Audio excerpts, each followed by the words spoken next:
Hello， 大家好，欢迎你们来到本期的谢新月塔罗占卜。那今天我为大家带来的这一期占卜主题是来看一下有关于你的优点和特别，接下来关于你的自我成长。其实这一期的占卜呢，是看到有朋友在留言，是说想看有关于自我成长的一个方向啊，所以呢，今天我们就来特别的去看有关于你的自我成长。那我们在进入到关于自我成长下一个阶段啊，我们要来首先分析一下当下你的优点和特别。今天呢，我们会比较综合的来看，当然了，我们也会结合非常多的神谕卡，还有塔罗牌，我们连接宇宙的能量啊，来看一下，从宇宙的视角，究竟你的优点和特别是什么？有的时候呢，我们看自己反而会比较的看不清楚，可能看别人的时候却非常的明了。那么今天呢，我们要站在一个宇宙的视角，一个更高的视角，去帮大家分析出你的优点和特别。那么在有关于接下来的自我成长方面，是继续发扬你的优点和特别，还是说你没有被开采的潜力，没有当下发掘？那么也许这个自我成长的方向会跟你当下的优点跟特别是完全不一样的方向。所以呢，我想今天占卜应该是非常有趣的一期啊，希望大家不要错过。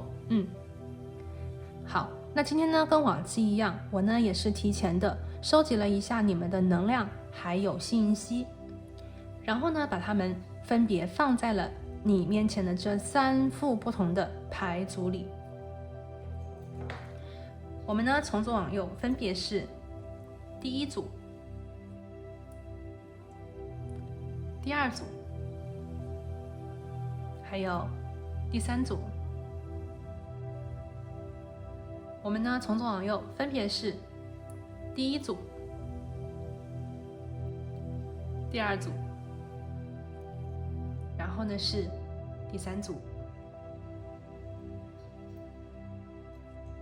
好，那么第一组牌的朋友呢，这里给你们选择的这个能量宝石是你面前的白松石，也可以叫白纹石。这颗宝石它的硬度其实并不是很高，有的时候呢，大家会把这个宝石用来跟其他的宝石做一个融合。那么等一会儿呢，在牌组的具体的信息里面，还会跟大家来讲解有关于每一个宝石的能量啊。好的，第一组牌的朋友啊，白松石，感觉一下白松石的能量有没有当下跟自己有连结？好，第二组牌的朋友呢，今天为你们选择的这个能量宝石是你面前的这一个蓝玛瑙，蓝色的玛瑙石片啊，蓝玛瑙 ，OK， 看一下这一面，对，所以呢，第2副牌的朋友啊，感觉一下这个蓝色的玛瑙跟当下的自己是否是有对应、有连接的呢？好，再来呢就是第3组牌的朋友，第3副牌的朋友，今天呢为你们选的是这个琥珀，请你感觉一下啊，这个琥珀跟当下的自己是否是有对应、有连结的呢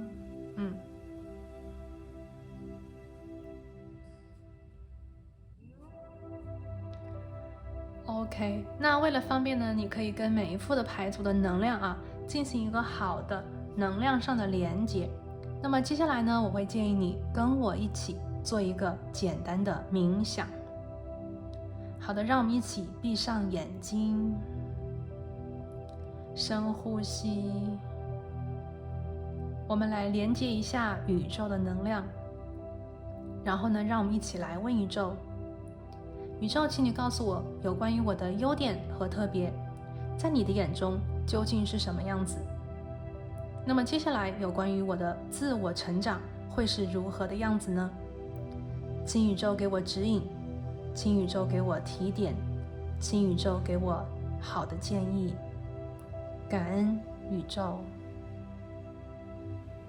好，深呼吸，睁开你的眼睛，看向你面前的这3副不同的牌组，用你的第一直觉去感应一下，究竟哪一副组牌，或者是哪一颗宝石的能量呢，跟当下的自己最有连结。那由于我们呢，这里是一个大众占卜啊，所以呢，有一些朋友如果在选择牌组的时候，感觉到其中一副牌，然后另外一颗宝石呢同时吸引你请你呢两组都听听看，因为有可能你的信息还有能量确实是被分到了2个不同的牌组里也就是说你点开2组牌组的这个信息来听，你都可以找到跟自己有对应或者是有连接的内容。好，那如果你已经选择好了属于你的牌组，我们就来看一下宇宙的视角，你的优点和特别，以及接下来有关于你的自我成长。那我们待会儿见哦。Hello， 大家好，欢迎选择到第1副牌组的朋友。你们呢选择的是这颗白松石，那么这个宝石呢也叫白纹石。白松石呢其实是一颗特别非常特别的一颗宝石，它的特别呢在于它的能量。我们都知道这个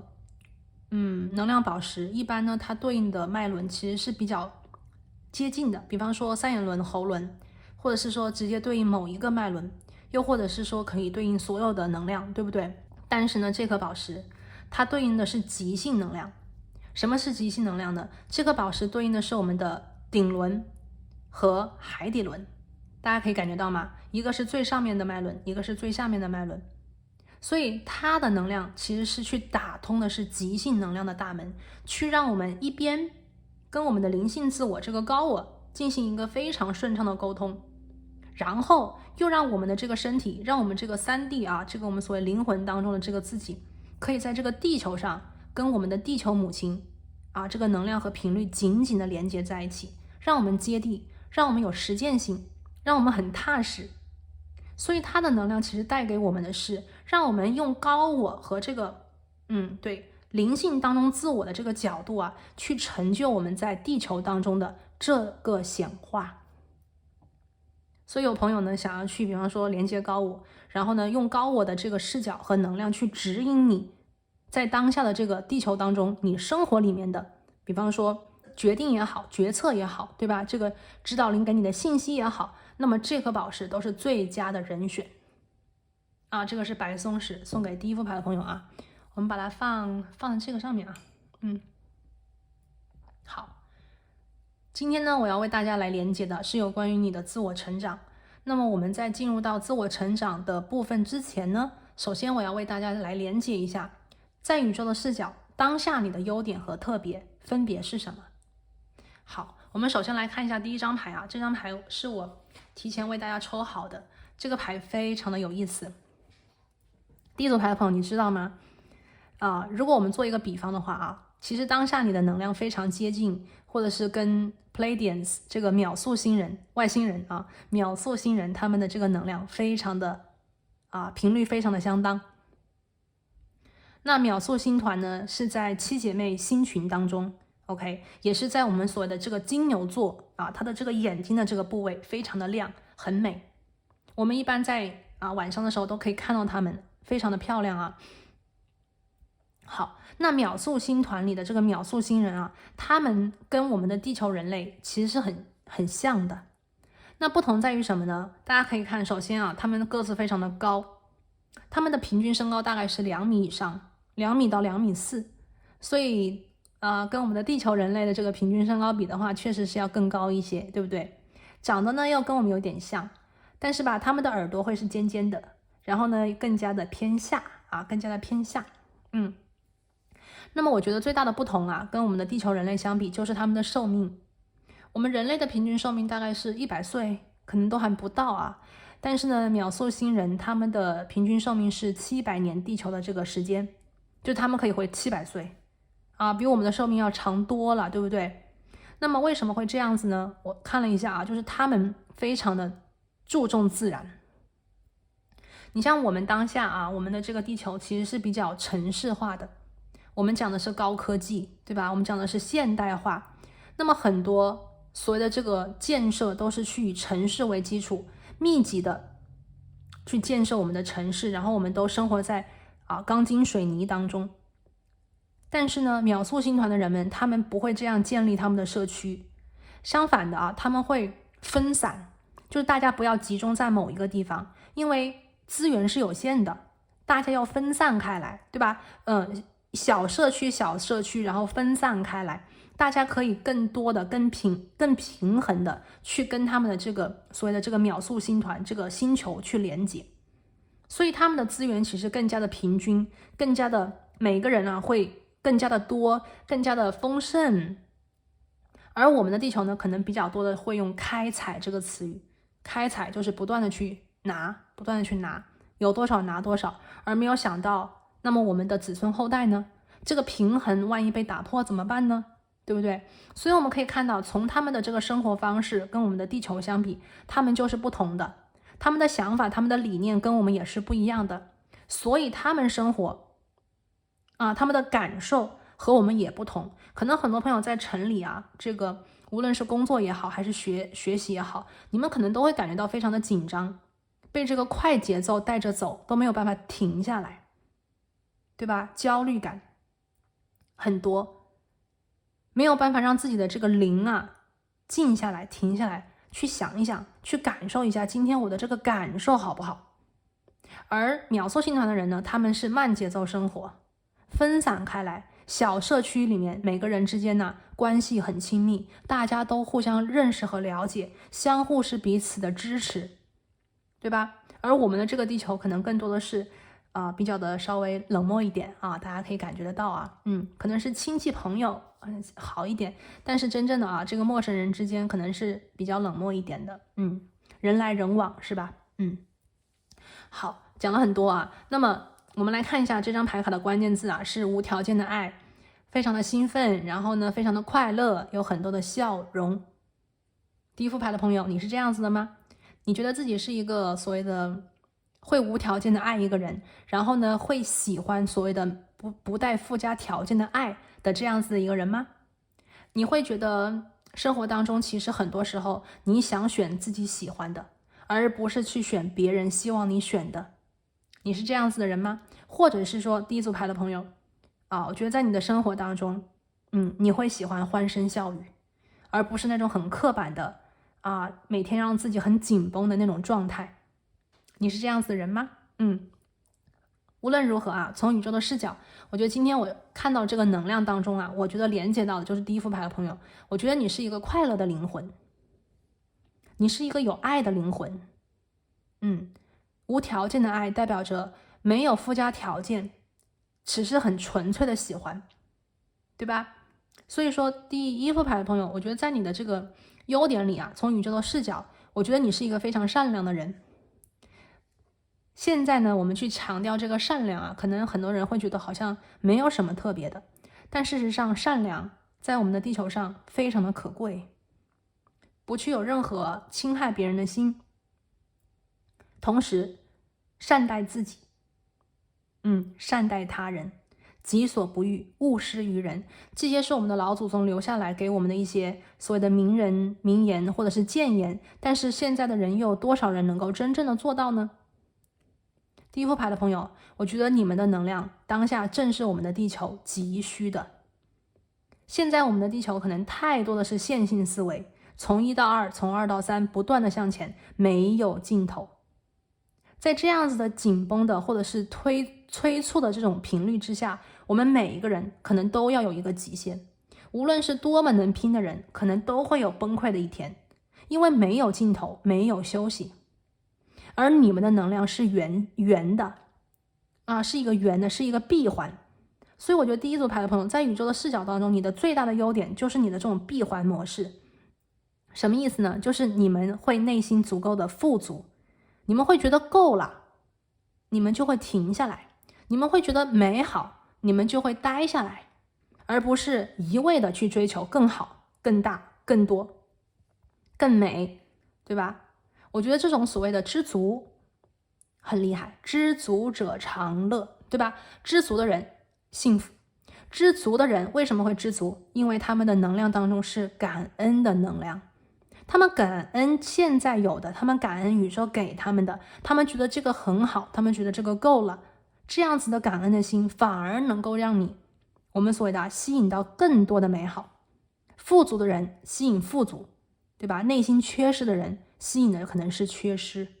所以第一副牌的朋友，我觉得在你们能量当中有一股非常美好、幸福、滋养的能量啊，围绕着你们。好，我们来看一下啊，具体的关于你的这个优点和特别，我们让宇宙告诉我们啊，具体的一些信息，以及对应在生活当中啊。我们今天看啊，你的这个白松石的能量是高我到地球，对吧？它是顶轮跟海底轮共同的一个连接和对应。好，我们来看一下啊，具体的信息，关于你的优点和特别啊，请宇宙给我们指引，感恩。好，第一张牌呢是金币七，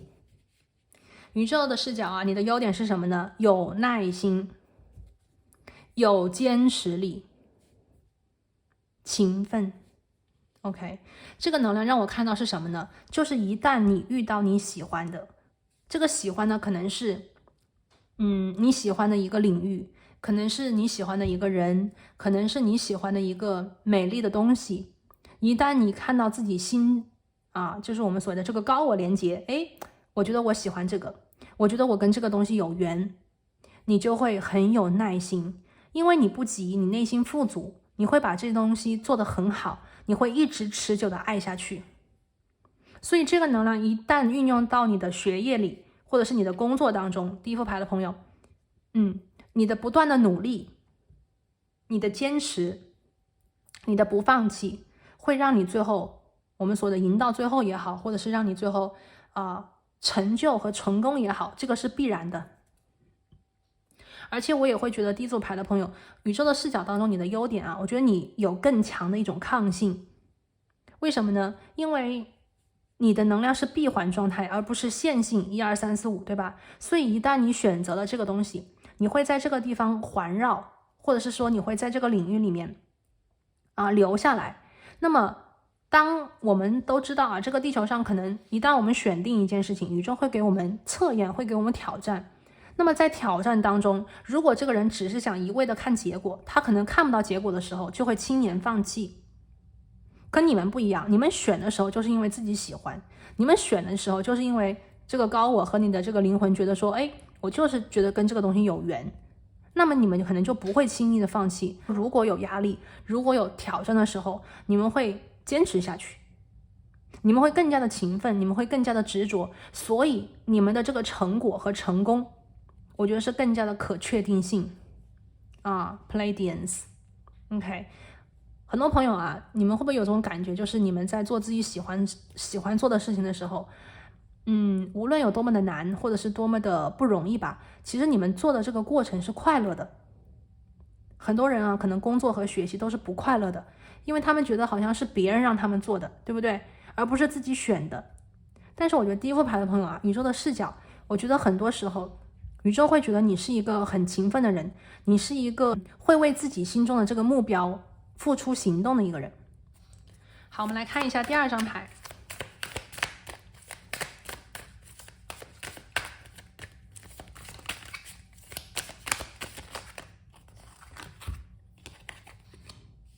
第二张牌呢，我们看到是金币骑士我们今天都是2张土象元素金币骑士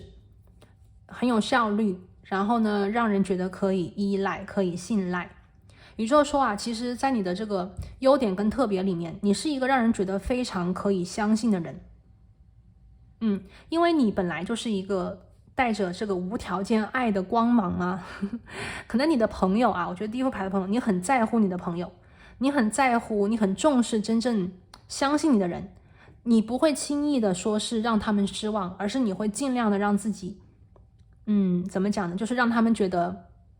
你可以相信，对不对？你是一个可以信赖的朋友。所以我觉得你的这种努力吧，你对你的朋友，你对你的家人所做的努力和付出，也为你迎来了就是别人对你的相信，别人对你的肯定，以及别人对你的一种认可。第一副牌的朋友我觉得在你的优点当中，其实你是一个非常接地的人，就是给人感觉非常靠谱。你会给人的感觉是那种路遥知马力，日久见人心的人，就是朋友跟你之间时间久了，就会非常的知道你这个人的人品非常的好。那么你在学校里或者是在工作环境当中，时间久了以后，你的同事、你的老板就会真正的看到你的好啊，你的好在哪里？你的这种忠诚也好，你的这种扎实的也好，还是你的这种坚持也好，会迎来非常多的人啊，尤其是我们地球人啊，对你的强烈的认可。而且这边呢，我还看到啊，就是第一副牌的朋友，从宇宙的视角来看的话，你是一个很注重健康的人，因为你的生活是比较有规律的。好，我们来看一下今天的第二张牌啊。第二张牌呢，这边我抽到的是一个雨，雨的能量呢，在讲一个进化啊，是一个进化。这张牌呢，其实我看到是这样子啊，宇宙的视角关于你的特别之处。我们在讲啊，有些人呢，他的能量是用来，比方说提高、提升某一个东西。但我觉得第一副牌的朋友，你的能量呢，反而是找到某一个东西的问题，并且提出解决方案，或者是说提出一个进化的方式，来使一个本来可能存在一个问题的东西，最后变得良性化，或者是重新回到它原本的健康的状态。很多朋友啊，我觉得你们的眼光就是宇宙视角你的特别嘛，就你的眼光特别善于找到一个东西的问题之所在。比方说医生看到这个病人的问题，对吧？比方说我们所谓的这个质检人员看到这个东西哪个地方的质量有问题，就类似这种啊，就是你的眼光当中有强烈的可以找出这个问题的眼光和独到之处。那么找到问题本身的能力是你的特别。那一旦你发现这个东西可能这个循环哪个地方出问题，或者是说哪个地方失衡了，或者哪个地方呢需要得到一种疗愈 ，OK， 那么你的能量本身是可以净化掉的。所以在这样子能量当中，第一副牌的朋友，你也可以去发散思维的去找到自己所谓非常擅长的领域，或者是找到自己真正可以去把自己的这个优点发挥出来的一个方向，对不对？我们这里是一个雨，那么还有一个能量呢，就是我觉得在宇宙视角当中啊，我觉得第一个牌的朋友，仿佛宇宙在讲，你是我们地球需要的及时雨，你的能量是爱，你的能量是疗愈，你的能量是净化，而我们的这个地球当下可能很多地方都需要爱、疗愈跟净化。所以跟爱、疗愈、净化相关的一些工作，或者是说发展方向啊，我觉得也是第一副牌的朋友你们可以去考虑的，因为在这里呢，你们可能会做得非常的好。好，我们的最后一张牌啊，最后的一张牌呢是这个草原的这个狗，对吧？它是讲的是玩乐。什么东西让我觉得非常的无极限？什么东西让我觉得可以去自由的奔跑？什么东西能够让我觉得可以去充满无限的这个能量，对不对？我们在讲能量的时候是什么感觉？如果一个工作我们不喜欢，我们就会觉得疲惫，我们就会觉得无聊，是不是？那如果我们做了自己喜欢的事情，无论是画画、唱歌、跳舞，我们会觉得好好玩哦，对不对？你不会觉得这是工作，你也不会觉得这是压力。所以第一副牌的朋友啊，从宇宙的视角当中呢，还有你的优点里啊，宇宙说其实你是一个很灵动的，其实是一个没有极限、不受束缚的一个灵魂。你应该去寻找自己内心当中所谓的好玩的部分。生活里面除了工作、责任等等等等一系列，一定不要忘记了玩。无论你是多少岁10几岁、20几岁、30岁、40岁往后走一定不要忘记了玩。你可以在玩的过程当中找到你自己的疗愈，同时你也可以在玩的过程当中可能会发现比方说某一个东西需要你的净化，或者是需要你的一个解决某一个问题。那么在这里你可以找到非常多的机会，而且呢，在这个地方我觉得你也是最大程度的可能会被别人发掘你的闪光点。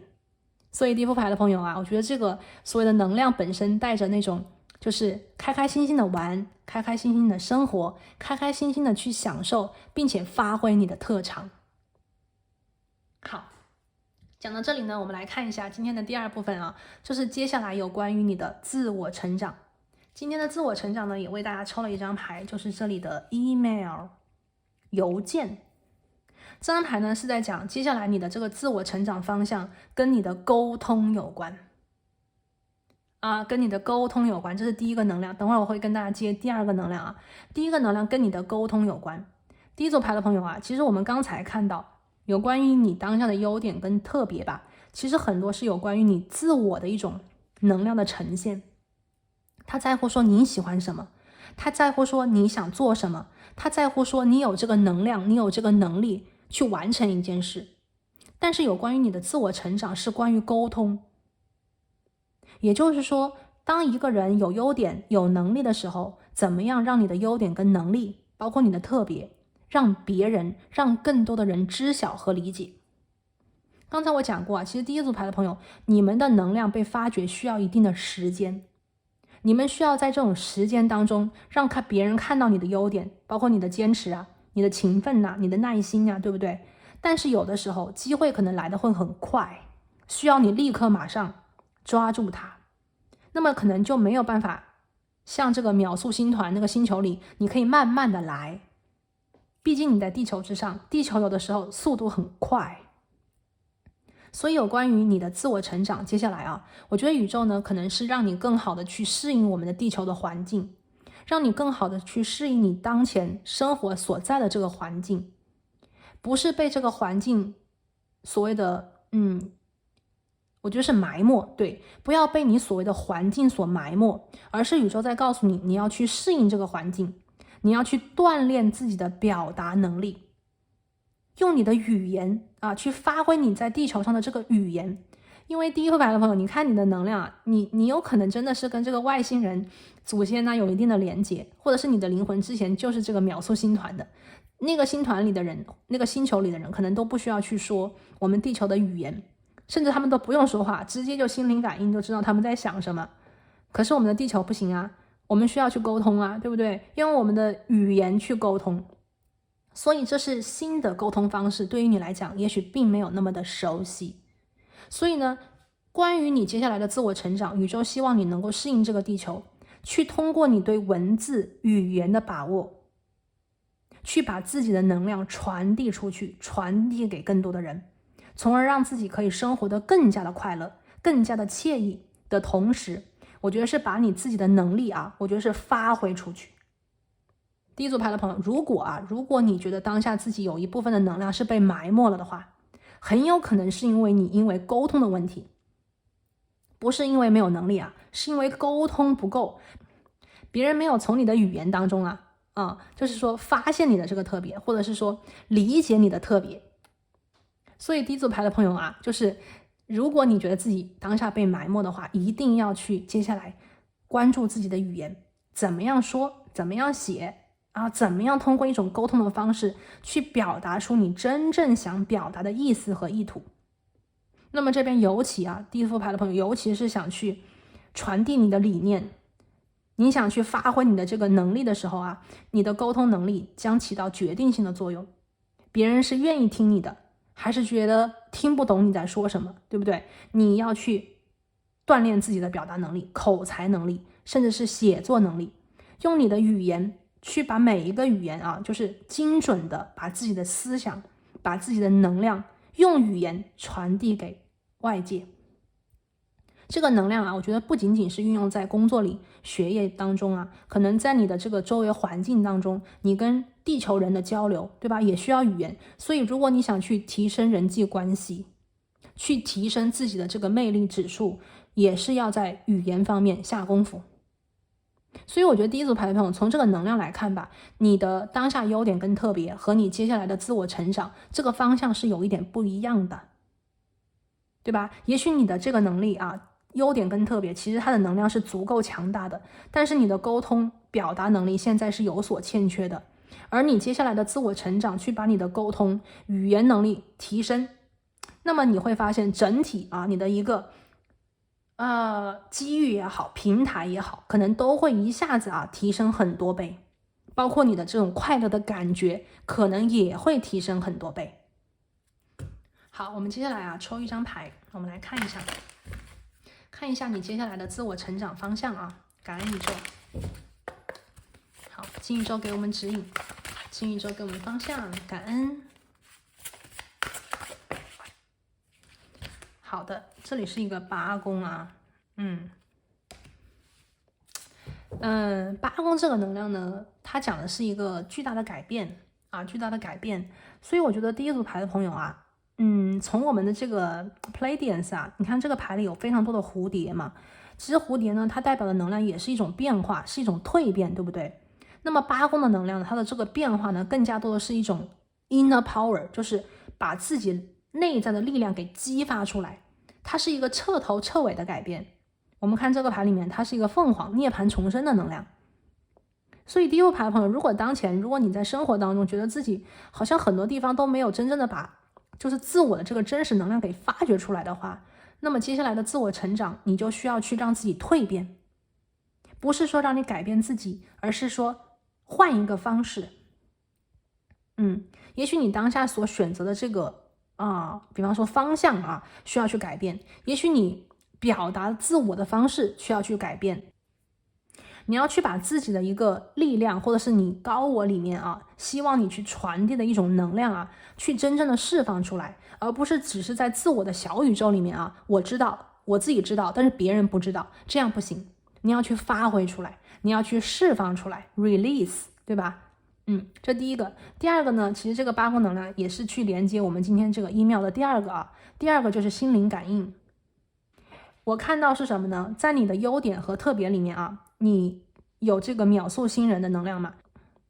秒速星人的能量呢，他们不用语言，他们用的是心灵感应。而这张email的牌里面也是在讲心灵感应。八宫的能量里面讲的是一种强大的直觉，因为所谓的这个什么女巫占卜师对吧，先知他们都是在八宫能量里面很强的。所以我觉得第一副牌的朋友你要去更多的关注自己所谓的这个直觉里面和心灵感应当中给你的这个讯息和信号。我们在讲你接下来的自我成长，一面呢是有关于提升自己的语言，对吧？但是我觉得还有一面也很重要，就是去锻炼你的直觉能力，去相信这个直觉能力。我们看到在这个白松石里面，顶轮和底轮的能量同时的被激活。第一副牌的朋友，在接下来的自我成长里，我觉得你要更多的去相信你跟你高我之间的连接，去更多的去接收你高我给你的一些讯号，以及他带给你的指引。高我的指引会更加的接近你灵性的成长，会更加快速的让你去走正确的路，去打开自己的天赋，去完成你的使命，或者是完成你的目标。八宫的能量它也有在讲所谓的更加亲密的关系。所以呢，有些朋友，如果你想去接下来成长的方向是跟某一个人建立更加深的连接，去更加多的更加亲密的把自己的真实展现出去，以及去激发对方更加真实的能量去告诉你的话，那么你需要在沟通能力之上，以及你们的心灵感应的能量里面我觉得是勇敢的去进入它。八宫的能量非常的有深度，这是一个很神秘带着神秘色彩的一个宫位所以我觉得这边有一些朋友，我觉得是亲密关系亲密关系非常的值得你去关注，也有可能接下来你的自我成长的方向也是去打开你的亲密关系，去相信这个人，或者是相信你可以跟这个人走入更加亲密更加紧密的一种信任。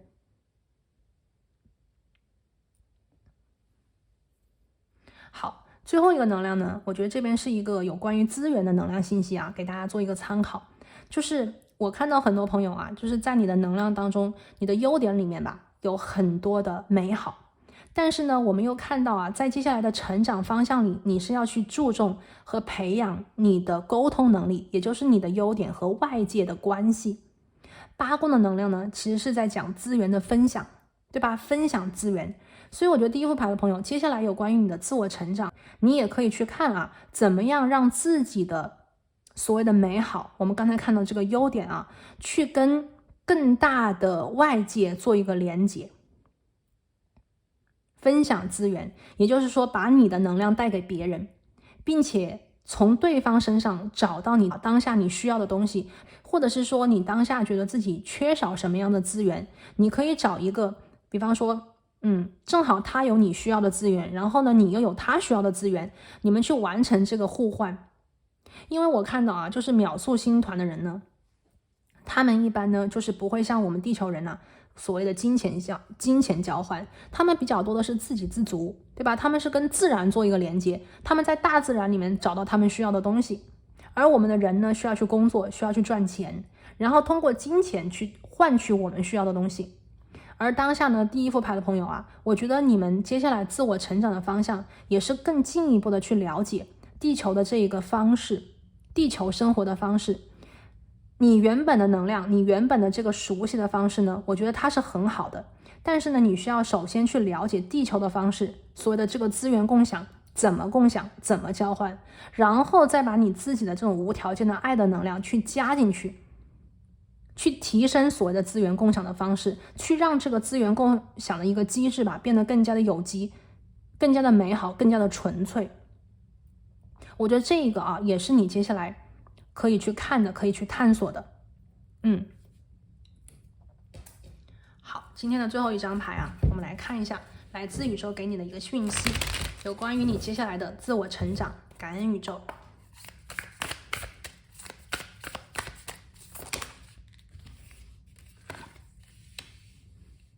宇宙说快乐。无论接下来第一副牌的朋友，你想去做什么，你想去改变什么，或者是你想去在哪方面去提升自己，请你不要忘记了这个过程里去享受这个快乐。我们刚才在讲你的能量是一边玩一边慢慢的散步，一边去找到这个快乐，对不对？那么这个过程本身比结果更重要。而你的能量当中，我看到就是去享受这个过程。宇宙呢会在这个地方包括这个高我会跟你一起同步，去感受更多的快乐，在快乐当中学习，在快乐当中成长，也在快乐当中去成就你今生想要去带给我们的地球的这一份灵魂的力量。好了，那今天呢就是我们占卜的所有的信息，希望这些能量呢能够带给第一副牌的朋友一些具体的指引。那么我们今天呢就先讲到这边，那我们下期再见，拜拜。Hello， 大家好，欢迎选择到第3副牌组的朋友，你们呢选的是这个蓝玛瑙。好，蓝色的玛瑙其实它会带有那种非常强的宁静和治愈的能量。那么蓝颜色的玛瑙呢，对应的是我们的喉轮。所以有些朋友如果在你们的，比方说喉轮包括我们的这个3眼轮之间如果你觉得在生活当中有些地方有一些难言之隐，或者是说好像有一些话语其实在你的心里很想表达出来，但是呢找不到好的时机，又或者是说觉得自己有的时候组织语言的时候呢觉得比较的困难一点，那么跟蓝颜色的能量做一个连接，包括我们的这个蓝颜色的玛瑙能够帮助你去镇定你的喉轮，去帮你的喉轮做一个疗愈，让它能够平静，让它能够通顺，从而呢你可以把自己真实的心意把它表达出来。所以呢蓝色的玛瑙带给我们的感觉是镇定的，是凝神的，同时呢也能够让我们顺畅的把自己想说的心里话表达出来，让对方能够听懂和明白。好，那今天呢我们要来看的这个能量是说你的优点和特别，那么重点呢是来看接下来你的自我成长。所以呢我们今天是一期关于接下来自我成长的一个主题。那么首先呢我们就来进入到今天的第一个环节，我们来看一下第2副牌的朋友，选择到蓝色玛瑙的朋友你的优点，你的特别，在宇宙的视角当下来看究竟是如何，还有怎样的呢？好，今天呢给第2副牌的朋友提前抽了一张牌大家看一下，不要吓到今天的这个牌是一个外星人的感觉。第2副牌的朋友，今天为你们抽到的呢是38号牌，我们的第3只眼第3只眼。好，第3只眼呢，很多时候我们其实也讲过就比较粗略的讲，比方说3眼轮对吧？第3只眼都是这个能量好，第3只眼，首先呢是这样子的这个第3只眼这个牌呢，在我们的这一组神谕卡里面，它不是我们所谓的外星人原型卡，而是能量的连结卡，就有点像是我们去发展，我们去培养一种性格原型，或者是我们去打开我们潜在的性格原型。那么去完成这个性格的成长，我们需要一些通道，我们需要一些媒介，我们需要一些方法。对吧？那么38号牌这个第3只眼就是所谓的途径和路径卡。所以第2副牌的朋友啊，我觉得在这个能量里，我们第一个啊，看到了这个能量以及抽到这个主牌吧，你就可以感觉到，要么你正在发展一个非常厉害的性格原型的道路当中，要么就是你需要通过一个方法、一个路径来找出自己的真正的潜力。OK， 所以我觉得这个能量首先要跟大家说清楚，因为我觉得这个能量是很不一样的啊，跟我们第一副牌的朋友那个能量的话很不同。那我们每一个人啊，在这个性格的培育还有发展的过程当中，其实每一个人都有非常多的性格的特点，性格或者是说我们每一个人啊，这个发展成为什么样子的一个个性，是一个非常综合的一个整体。那么首先呢，第2副牌的朋友啊，你们的这个第3只眼吧，我觉得你们接下来或者是当下宇宙视角啊，你正在发展的，或者是说你可以去发展的，是有关于你3眼轮里面可以为你激发出来的潜力和特点。那么3眼轮是什么啊？我们来看一下3眼轮，其实呢，你看我们2个眼睛，那么第3只眼对应的3眼轮，其实是在我们的这个脑袋里面啊，在我们的这个头里面啊，说简单一点，这个东西我们是看不见的，它是我们内在的一个组织。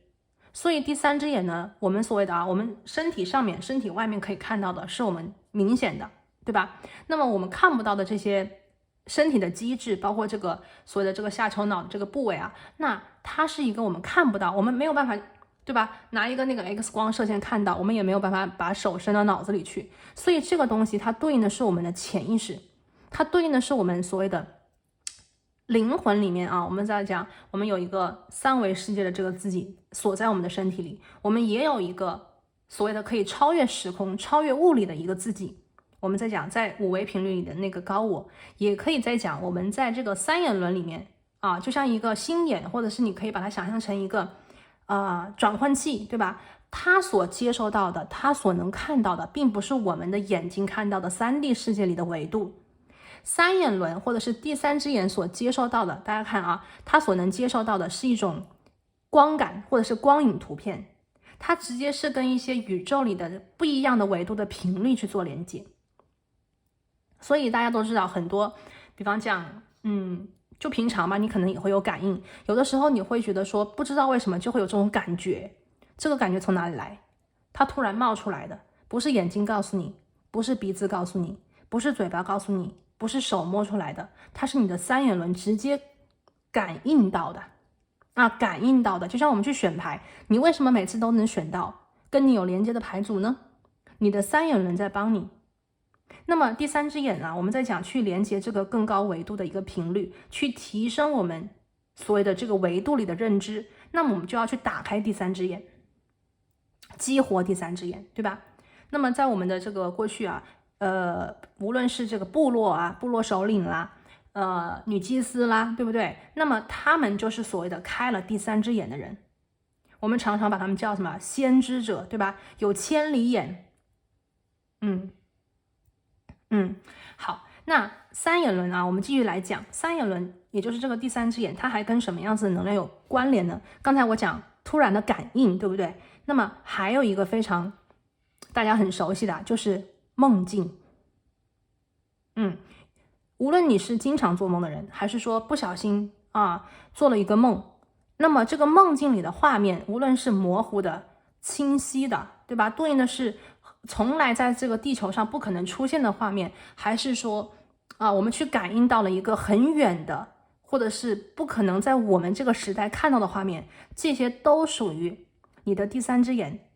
在某一个状态之下被激活，或者是连接到了那个信息，接收到了这个高频能量的光影图片。所以第3只眼是可以超越时空的。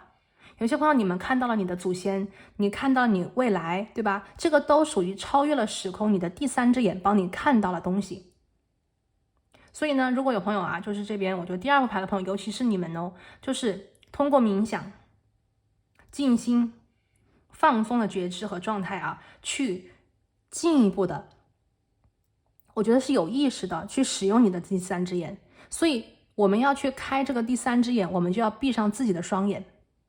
我们要让自己的能量静下来，你看你们选的这个蓝色的玛瑙，也是这种镇定凝神的功效，让自己平静。通过冥想，通过把自己的心安静下来，我们去干嘛呢？打破、超越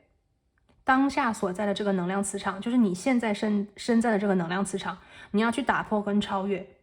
让你的第三只眼来见证你自我大脑所看不到的信息。所以这个第三只眼一旦激活，它能够帮助你的将会是，我觉得第二副牌的朋友，你想去发展的，或者是你从来都没有想过你可以发展的。第三只眼其实它的能量更多的是一种感应、对应，或者是我们在讲下载。它不是说你要去通过你的大脑啊、逻辑大脑去学习，而是更多的通过一种你的内心的一种平静去连接、去发展和创造。我觉得是原创啊，一个很好的比喻啊，就是原创。我们的这个世界，我们当下的这个时代非常需要原创。原创是什么啊？原创就是从来都没有过的。那么我们去比较这个原创，我们去感应这个能量，它的对比是什么呢？就是再创造。比方讲啊，我们平常可能会通过，比方说发明，比方说火啊、水呀，或者是什么电力呀，对吧？我们去学物理啊、化学，我们可能把学到的知识，物理跟化学连接起来，然后呢，去整理出一个新的方式和方法。这个是我们通过我们的大脑，我们的这个逻辑思维啊，分析出来，去连接，然后呢，去创造了一个东西。但是这个创造真的就是它也是原创，但是它跟我们现在讲的这个第三只眼的原创是不一样的。第三只眼的原创可能是超越了物理化学所有的，它是另外一个维度的东西，我们现在都没有办法用语言去形容，对吧？那么在很早以前，我们都不知道有物理，我们也不知道有化学，我们也没有所谓的天文学。那么是谁先看到这个能量的呢？这一定就是先知者啊。所以说啊，我们这个可能讲的比较大，那我们讲小一点是什么呢？讲小一点就是第二副牌的朋友，你去想一想有什么东西你想去表达，这个东西是没有人做过的，比方说艺术里面的，对吧？音乐、绘图，你想去做的，比方说科学、医疗，对不对？或者是精神方面的疗愈，我们最现代的心理学，荣格，对吧？他是如何去发展出他的一个系统，他的一个体系，他的原型，对吧？是在他的老师之上又创造了新的原型，他有他自己的一个观点。所以我们现在去学的是这些所谓的先驱者或者是先知者，他们所带给我们的，我们去学习它。那么第二副牌的朋友，我觉得在你们的能量当中，你们抽到了第三只眼，你们就要通过自己的一种能量的觉醒，去打开你的第三只眼，你要去感应你能够为我们的地球带来如何新的能量和感应，你如何通过自己的第三只眼静下心来去，我觉得是表达，你看蓝色啊，去表达你想去表达的这个宇宙和世界。我们现代的宇宙和世界就是我们的集体意识想去表达的一个状态。那么第二组牌的朋友，我觉得在你的能量当中，你有一种很特别的、很不一样的观点也好，方式也好，角度也好，我觉得你可以去试图走一条不一样的路。对，越是有关于原创的东西我觉得越能够去激发你的潜力。所以说第二组牌的朋友，无论你现在已经走在了这个原创之路，或者是去创造你一定要去走创造性的这个路走这个创造性的路，能够去，我觉得是最大程度的把你的潜力、你的能力给发展出来。至少在当下阶段，我觉得这是宇宙对你的期待这边你抽到的是第三只眼。好，我们这边的关键字还没有讲呢，一个是 vision， 我们所谓的看到的这个前景，一个是 manifesting 显化，然后呢是 meditation， 这边是一个冥想。所以我觉得第二副牌的朋友，你们的能量其实是有这种先驱者女祭司的这种影子，但是又不是像我们原始或者是很古老的这种先驱者或者是女祭司的感觉，我觉得更加的现代化。你可以在你的领域去当这个女祭司，你可以在你的领域去当这个先知者，对不对？去超越于你的前辈，去超越于你的领域，去超越于你当下所在的这个环境。我觉得超越的能量将会是你当下从宇宙的视角当中给你的一个传递啊，非常的厉害啊，非常的厉害。好，我们放上面一点啊，我们来看一些具体的信息。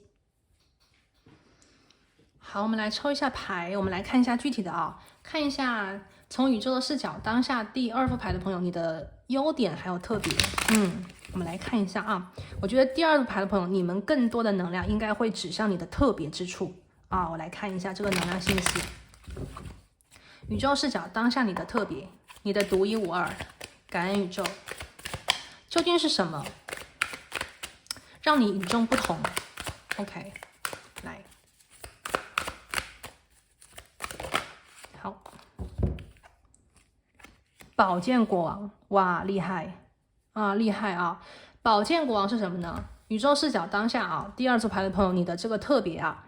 首先吧，我听到第一个信息就是，其实你的口才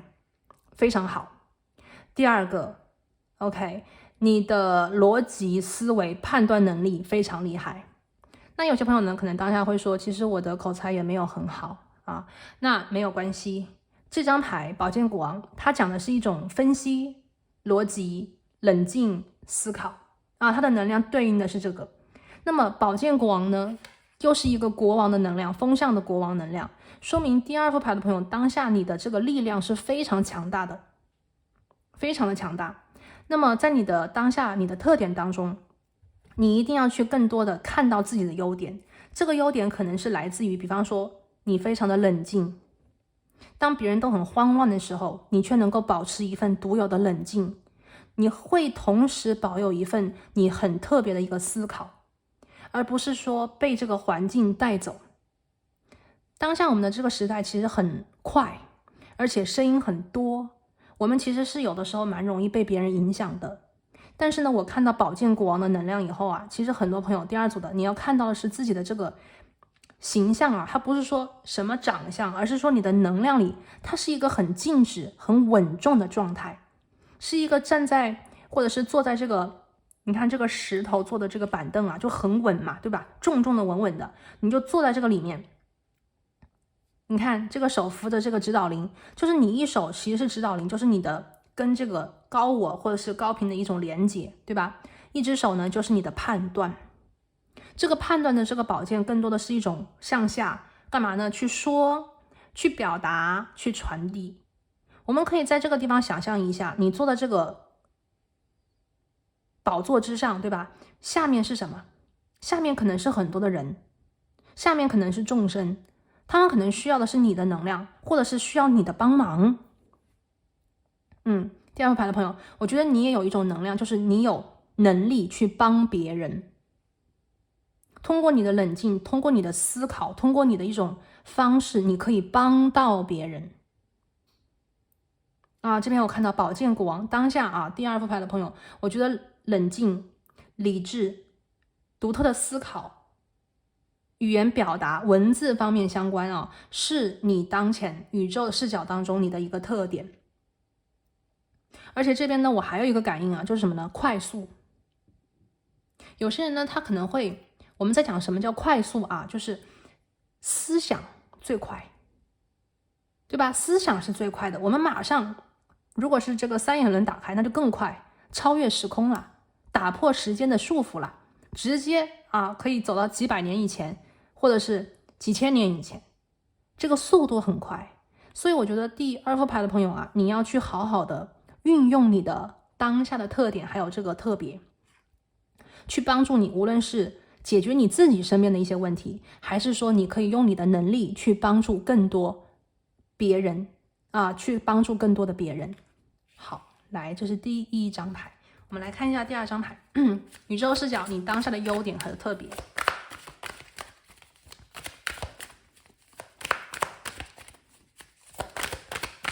其实给人的感觉很有权威。第2副牌的朋友啊，来看一下第2张牌。第2张牌呢是宝剑5，这张牌是什么呢？出来啊！这张牌的能量是出来。什么叫出来？大家看啊，这里呢有5把剑，上面呢有2把剑，下面呢有3把剑。同时呢，我们在这个牌里看到的是鸽子，象征和平的鸽子，或者是象征灵性的乌鸦，对吧？白色的鸽子，和平鸽，或者是象征我们所谓的这个灵性的乌鸦，它们在飞和穿越这所谓的宝剑。宝剑是什么？宝剑的寓意是我们的思考，我们的思想。我觉得当下啊，第二副牌的朋友，因为我看到的这张牌呢是连结卡，我刚才一开始就讲过，这张牌是在讲你要去发展、提升、打开，或者是探寻一个全新的领域，这是连接卡，就相当于是一个过渡，对吧？过渡。那么你看，我们又看到这个宝剑五，我觉得第二个牌的朋友啊，在你的思考里，在你的思想当中，我觉得当下你正在一个超越的时代，或者是超越的时间点，对，你即将从这些所谓的思想里的束缚当中走出来。你有两个方向，第一个方向呢，我觉得是让自己平静，不再因为一些相互对立和矛盾的冲突说法，别人给你的观点而扰乱了你的内心世界。所以我觉得第一个能量是走进平静，走出这种相互挣扎、相互对立的想法，让自己平静下来。你看和平的白鸽，而这个宝剑国王也是可以通过他的思想的导向，带给人们更多和平的念头、和平的角度，对吧？这第一个。第二个呢，我们看到这个乌鸦，乌鸦代表的是灵性的觉醒。之前我有一期占卜跟大家就是聊了一下这个三姐妹的问题啊，就是那个 feminine 女性能量或者是阴性能量的三个阶段。第一个阶段呢是少女期，第二个阶段呢是母亲，第三个阶段呢是老太婆或者是老太太，对不对？那乌鸦跟老太太的能量是相互对应的。什么是老太太？不是说女性啊最后老了就成老太太了，好像是一个不好的能量，不是这样子。老太太的能量是说，当一个女性经历了人生的前两个阶段，走入了这个老年阶段的时候，她将真正的了解人生的意义。这个时候的她是灵性大开的。老太太是非常厉害的，她知道人生所有的这个能量，她走了一遍，她自己经历了一遍。所以为什么是乌鸦？代表的是灵性，是那种绝顶的聪明。大家想一想，真正的智者很多时候年龄是比较大的，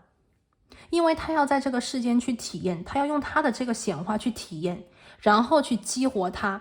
灵性当中的那种我们所谓那束光，对不对？所以你看，我们这里看到是黑色的乌鸦，却有两个方向。这只乌鸦是它的影子吗？还是真的有两只乌鸦？我觉得当前第二副牌的朋友啊，第二个方向，你现在的优点跟特别，在宇宙的视角，我觉得是一个灵性觉醒的一个非常厉害的时间。第三只眼其实是让我们去打开一种所谓的对于超越本身能力的一种认同吧。我们的这个年代，我们的这个世界啊，就是这个时代比较多的去强调科学，可是大家都知道，我们的这个世界很多东西用科学当下是无法解释的。而科学本身可能正好是去证明所谓的我们当下不能够去认同的一些观点。那么我们现在的科学也是有限的，有些我们现在不能证实的东西，不代表它不存在，不代表它是假的。就如同你自己有的时候在心里感应到的那些能量和讯息，那些指引，如果你去听它的话，如果你去感应的话，你将证实，我觉得是用你自己的方法去证实它的存在。又或者是说，用你的这个第三只眼啊，就是我们这里讲第三只眼的能量啊，我觉得去帮助你获得你想要的一种感悟，人生的感悟。只有当我们的频率，当我们的这种认知程度啊提升了以后，你才能够感觉到你的生活是全线上升的。这个东西就是我们在讲显化。你看我们的第三只眼的关键字有一个是显化，对 manifesting。如果你想显化的东西现在没有显化出来，或者你觉得好像我很努力，但是我还是没有办法去实现，那你就要去从内去找到这个问题的关键，是你的想法限制了一个我们所谓的思想啊，我们的这个认知去限制了我们所谓的对世界的理解，或者是对这个宇宙的理解。很早很早以前，人类认为地球是方的，对不对？很早很早以前，人类认为的是地球是宇宙的中心。但是通过科学，其实我们已经去把这个观点给改正了。那么同样的，第二副牌的朋友，在你的思想当中有什么样子的观点，我觉得你自己可以去实现你自我的超越。这个呢就是当下宇宙视角关于你的这个优点跟特别。我觉得你的特别在于说，第二副牌的朋友，其实你们是一群非常聪明的人，不是小聪明，是大智慧我觉得是一种大智慧。你们要能够去更加，我觉得是认可自己。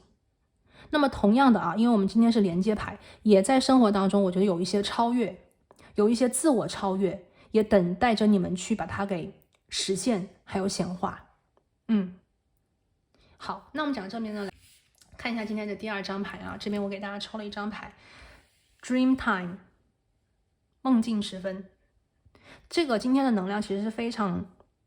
有意思的它的这种连接感非常的强。每一张神谕卡都是我跟大家去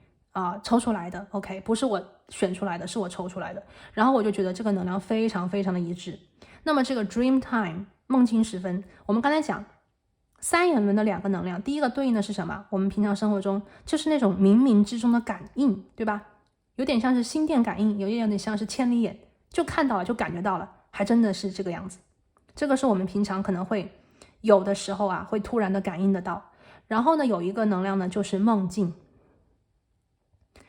那么在你的能量当中，第二副牌的朋友你去感应一下，你的梦境当中告诉了你什么信息？你的梦境当中是什么样子的一种景象？你的梦境当中给了你什么样子的感觉？当你梦醒时分的时候，你觉得自己有没有什么样子的一种感应或者是召唤呢？它在推你，可能是推你去前进，也有可能是推你改变方向。当前呢，我觉得第二副牌的朋友，你可以去多一点的关注你的梦带给你的，刚才我讲感觉也好，感应也好，图像也好，颜色也好，我觉得更多的去感觉。一旦你做了一个梦的时候，你就把你的梦记下来。那么梦我们去讲这个梦的能量它还有一个什么特点呢？就是所谓的无边界感。在梦里我们可以飞，在梦里我们可能变成一个小动物，在梦里呢我们可能是个超人。所以梦里面是没有边界的。所以没有边界的能量呢，跟我们刚才看到这个创造性是紧密相连的。第二组牌的朋友，如果你当前的工作，当前你的这个学习的这个领域或者是方向是跟创造性的东西有关的话，那么你可以去更进一步的去打开这个方向。因为我觉得你的天命，你的潜力至少是你当下我觉得当下你可以去发展的这个能量一定是跟创造性相关联的。而这个创造性呢，我刚才讲过，一个是你去通过你知道的东西去创造，但是不要忽略了你潜意识里的创造性。就是这个创造它是没有人之前做过的，而是你感应到，就是仿佛是有一个什么看不见摸不着的东西告诉你要这样做，或者是看不见摸不着的东西给了你这个图像。不要忽略它，这个东西有可能是我们所谓的这个高维度的高我呀，或者是宇宙希望你在当下传递给我们的这个宇宙的一个东西请你去接受它，请你去认可它。所以呢，能够把它做出来，最后还要回到我们这里的连接牌。你在一个过渡期，你要运用这个方法，就是这个三眼轮的能量，去让自己更多的感应，更多的去认可，把它们给创造出来，把它们给显化出来。好，最后的一张牌呢，我们来看一下最后的一张牌，我们这边抽到的是一个这个是蚱蜢其实蚱蜢是什么呢？说的直白一点，就是蝗虫。OK， 我们现在看到是一个蝗虫的能量，蝗虫就是跳跳得很快，跳得很高。那跳是什么感觉？跳它不是说一下子跳过去，而是跳它有一个像弹簧一样的那个腿嘛，对不对？其实它是有一个过程的，有一个压缩，有一个起跳，然后再跳出去。所以呢，我觉得第二副牌的朋友，如果你当下生活当中，你觉得自己有的时候弯弯绕绕，走了很多的冤枉路，或者是有的时候觉得自己创造了，但是那个成果又觉得好像不是自己理想的样子，请你千万不要放弃。当前的宇宙的视角在告诉你你一定要积攒和蓄积你的力量，因为你的成功不是线性的成功。我们讲什么叫线性的成功？你努力了1分，你就看到了1分的结果；你努力了2分，宇宙就给你2分的结果。这个是对等线性的一种显化。但是第二副牌的朋友，你的显化是螺旋状的跳跃。什么叫螺旋状的跳跃？螺旋就是你要在通过自己的这种经历里面啊，不断的去创造这个螺旋。螺旋我们可以想象成弹簧，弹簧是圆的，弹簧是一个，你看那么长，那个弹簧啊，拉出来很长，缩进去只有那么一点点，对不对？我们知道那个弹簧缩起来只有一点点，但是拉出来那个线很长，这就是你前半路啊，前半人生吧啊，这样讲，你可能会经历的一个状态，螺旋状的去提升自己，螺旋状的去感应你的创造。但是呢，你当前已经在这个过渡期里了，我觉得你的这个螺旋或者是这个弹簧的这种积攒已经到达了一定的阶段，所以当前不要放弃。这个所谓的螺旋或者是这个弹簧，就是你的蓄积的能量，而一旦你突破了这个弹簧，就是这个创造的这个弹簧做好了，那么接下来你就是跳跃，就是你的成功是突然的，是大跨步的 OK。 那么前一段时间去积攒这个螺旋的这个期间，可能会时间用的比较久，而别人可能会看不到你的这种成绩。但是当前我们看到了这个蚱蜢，这个蝗虫，我觉得很多朋友第一个就是要去把自己过去所有的经验啊，你不要去觉得说他们好像没有意义，他们都有意义。他们的意义不是说是跳跃那一下，他们的意义是所有的一切都变成了这个弹簧，这一切都能够把你最后的那一下跳出去的那一下，就是有点像是助跑的感觉，对不对？这是你的力量，只有制造成了这个弹簧，你才能跳出去。所以我觉得第二副牌的朋友就是要坚持，你过去的弯弯路，你过去吃的苦，你过去没有成功的这些东西，全部都是你的力量，它都是给你去制造你人生成功之前的那个弹簧。所以你们要去你看第二组牌的朋友，宇宙说你的优点，你的特别就是你要跳出去。好，第二个是什么呢？第二个吧，其实是跟蝗虫的能量有一点关系。蝗虫的能量是大面积的、大批的、一群一群的，所以这张牌呢，它的第二个意思是说，当前在宇宙的视角非常的就是建议第二副牌的朋友去找到志同道合的朋友。一个人一个小蝗虫没什么力量但是蝗虫永远都是让人惊艳的，就是非常的多。OK， 他们的行动非常的一致，目标也相同。所以这个能量呢，我觉得带给第二副牌的朋友，这个思考就是去找到志同道合的人。无论你觉得自己有多么的特别，无论你觉得自己有的时候感觉到多么的孤单，没有人能够理解你，对不对？你要相信，一定在这个地球上有跟你志同道合的人，去找到他们不要去委屈自己跟那些你其实觉得没什么感觉的人交朋友去勇敢的做自己，去勇敢的表达自己，发出自己的声音。当你愿意去真实的表达自己的时候，你就有机会让那些跟你相似的人看到你，你也同样的有机会去找出跟你类似的人，对不对？我们在讲志同道合的朋友非常的重要，你们不需要去有什么利益的捆绑，而是你们直接就会觉得相互彼此很有感应，大家都会想着一件事情，因为你们是同一类人，对吧？所以第二副牌的朋友，宇宙问你，你准备好了吗？你准备好跳出去了吗？你准备好往前跳了吗？要去往前，你要去加油，你要去创造你想去表达的东西。OK， 这个是宇宙的能量好，我们看到这里呢，今天哇，这个时间过好快。好，今天我们要看的是接下来的自我成长。第二副牌的朋友呢，你们的牌卡今天是颜色。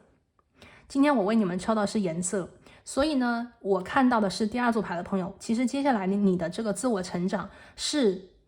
跟我们上面所讲的优点跟特别相关联的一个成长。也就是说，你们的接下来的自我成长不是换方向，不是去做大的改变，而是说在你们当前已有的技能、能力、想法的这个路径当中去变得更强，变得更好，或者是说更加真实的去把它给做出来，表达出来。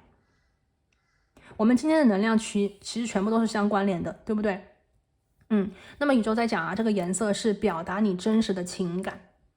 其实这个情感呢，就是我们所谓的内在的自己给我们的一种回应。做了这件事情，你的心告诉你快乐吗？做了那件事情，你的心告诉你难受吗？这都是你的真实情感。打开你的三元轮，能够让你更加真实的去感应，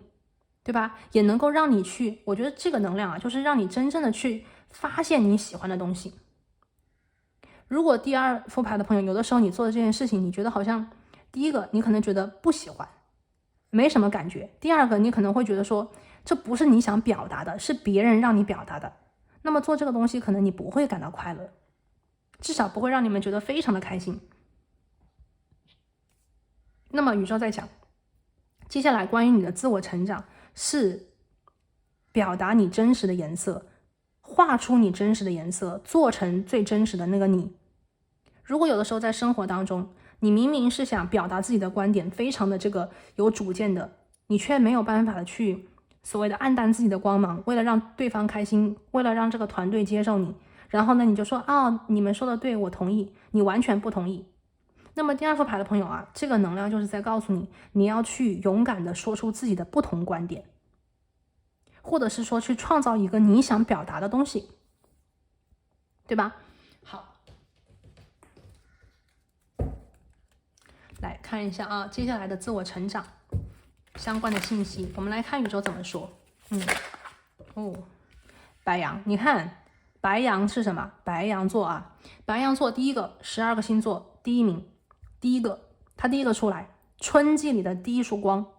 白羊座一出来，才会有接下来的2、3、4、5、6、7、8、9、10、11、12。所以呢，这个能量就是敢为人先，敢做第一。第二副牌的朋友，你们有没有的时候不敢做第一名啊？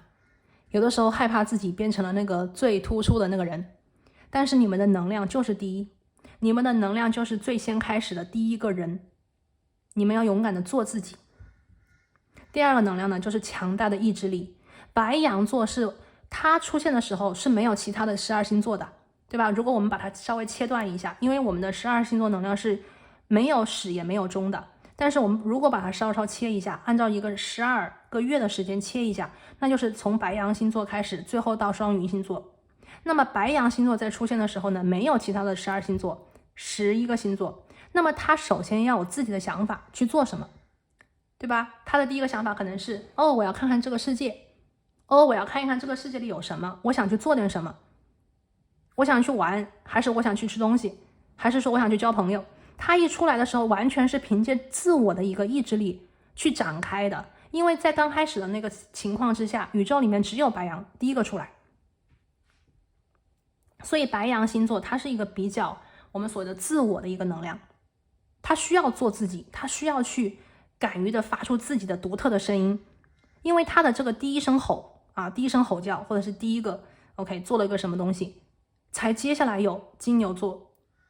对吧？双子座、巨蟹座等等等等一系列的能量的一个调整和对应。所以第二个牌的朋友，你要敢于人先，你要敢于把自己的意志力表达出来。所以你最好的一个问题就是问自己，你想怎么样？你想做什么？你想去往哪个方向发展？你一定要有一个这个所谓的意愿，我想，对吧？我想要怎么样？这个能量很重要。那么白羊星座我觉得还有一个就是用自己的方式。你想了以后，你去 copy 别人的，或者是你去跟着别人走，这也不是你的能量。白羊星座的能量是你管别人怎么做，别人做的再好都跟你没关系，你要做你自己的。我们刚才讲什么叫创造，什么叫原创，就是完完全全走自己的路，完完全全听从自己的心声。你的能量的源泉第二副牌的朋友，不是别人，不是外界，全部是你的内在。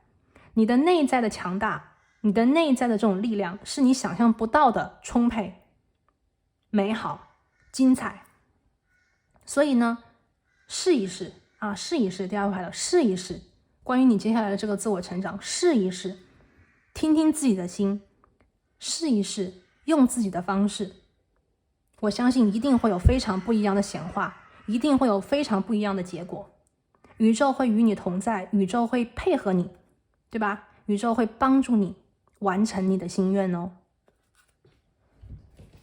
好，讲到宇宙啊，最后的一张牌，我们来看宇宙给你的一个传递，宇宙当下给你的一个信息啊，听听宇宙想对你说什么呢？感恩宇宙。